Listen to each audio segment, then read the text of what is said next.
అనగనగా ఒక గ్రామం. ఆ గ్రామం పచ్చని పొలాలతో, చిన్న చిన్న గుడిసెలతో, పచ్చని చెట్లతో ఎంతో సంతోషంగా ఉండేది. ఆ గ్రామంలో రాము అనే కుర్రోడు ఉండేవాడు. అతను ఒకరోజు తన తల్లితో ఈ విధంగా అంటాడు: అమ్మ, మన ఊరంతా ఎంతో సంతోషంగా ఉందిగా, కానీ మనం కూడా బాగా ఎదగాలంటే ఏదైనా కొత్త పని చేయాలమ్మా అని అంటాడు. అందుకు తల్లి నవ్వుతూ ఈ విధంగా అంటుంది: రాము, ఇక్కడ నువ్వు సంతోషంగా ఉన్నావంటే చాలు, కానీ నువ్వు కోరుకుంటే ఎదగగలవు నాయనా అని అంటుంది.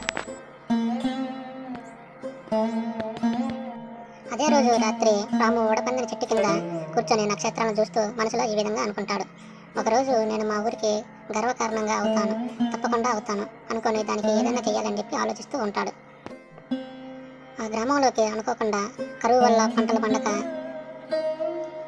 రైతులు బాధపడుతూ ఉంటారు. గ్రామ పెద్దలు అందరూ ఒక్కడ కూర్చొని ఈ కరువు మాకు ఎంత కష్టాన్ని తెచ్చింది, ఏం చేద్దాం ఇప్పుడు అని చెప్పి మాట్లాడుకుంటూ ఉంటారు. అది విన్న రాము తన తల్లితో: అమ్మ, నేను నగరానికి వెళ్తాను, అక్కడ పనిచేసి డబ్బు సంపాదిస్తాను అని అంటాడు. అందుకు తల్లి: రాము, అక్కడ నీకు ఎవరు ఉండరు, చాలా కష్టం ఉంటుంది నాయన అని చెప్పి అంటుంది. రాము తన తల్లితో: నాకు మీ ఆశీర్వాదం ఉంది కదమ్మా, అది చాలు నాకు అని చెప్పి అంటాడు. అది విన్న తండ్రి రాము చేతికి నాణ్యాన్నిచ్చి కొంత మనీనిచ్చి అతన్ని పట్టణానికి పంపిస్తాడు. రాము వెళుతూ వెళుతూ: అమ్మా నాన్న, కరువు పడేలా ఇప్పటికైనా చేస్తాను అని చెప్పి ఎక్కడి నుంచి పట్టణానికి బయలుదేరుతాడు. రాము పట్టణం వచ్చాక ఆ పెద్ద పెద్ద బిల్డింగులు, వాహనాలు చూసి కొంచెం ఆశ్చర్యపోయి భయపడతాడు.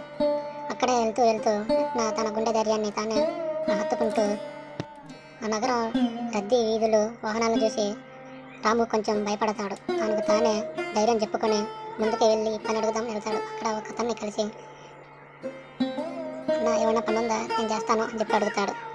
అతను: పని చాలా కష్టం బాబు, నువ్వు చేయలేవు, నువ్వు ఎక్కడి నుంచి వచ్చావు అక్కడికే వెళ్ళిపో అని చెప్పి రాముని పంపించేస్తాడు. రాము నడుచుకుంటూ వస్తుండగా అతనికి డబ్బుల సంచి కనిపించింది. అది తన ధైర్యానికి పరీక్ష అనుకొని ఆ సంచిని తీసుకొని ఆ సంచి ఎవరిదో కనుక్కొని వాళ్ళకి ఇచ్చేద్దామని తీసుకుని వెళ్తాడు.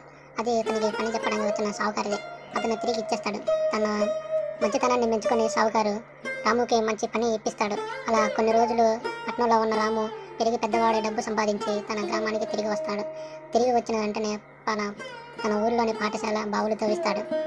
ఆ విధంగా ఆ గ్రామ ప్రజలందరికీ రాము సహాయపడతాడు. రాముని